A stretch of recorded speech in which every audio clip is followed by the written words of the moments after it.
Hello বন্ধুরা, এবার 2024 সালে লোকসভা ভোটে সবচেয়ে বেশি ভোটে জিতেছেন এমন 10 জনের নাম আমরা জেনে নেব।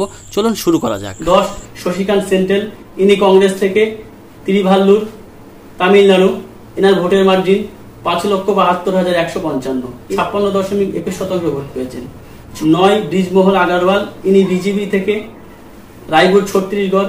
এনার ভোটের মার্জিন 5,75,285, ইনি 66.19% ভোট পেয়েছেন। 8 ডক্টর হেমন্ত যোশী, ইনি বিজেপির ক্যান্ডিডেট ভদোদরা গুজরাট থেকে। ইনি জিতেছেন 5,82,156 ভোটে, মোট 72.85%। বিপ্লব দেব, ইনি বিজেপির ক্যান্ডিডেট পূর্ব ত্রিপুরা থেকে। এনার ভোটের মার্জিন 6,11,578, ইনি 72.85% ভোট পেয়েছেন। 6 অভিষেক ব্যানার্জি, ইনি টিএমসি ক্যান্ডিডেট ডাইবারহান্ডার পশ্চিমবঙ্গ থেকে। এনার ভোটের মার্জিন 7,10,930, ইনি 68.48% ভোট পেয়েছেন।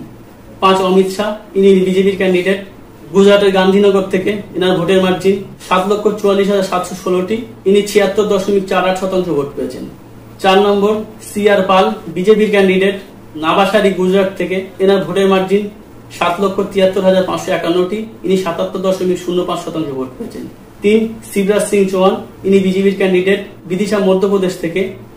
এনার ভোটের মার্জিন 8,21,408, ইনি 76.7% ভোট পেয়েছেন। 2 রাকিবুল ইসলাম, ইনি কংগ্রেস থেকে ধুবরি আসাম। এনার ভোটের মার্জিন 10,12,476, ইনি 56.99% ভোট পেয়েছেন। 1 শঙ্কর লোহানি, ইনি বিজেপি থেকে ইন্দোর মধ্যপ্রদেশ।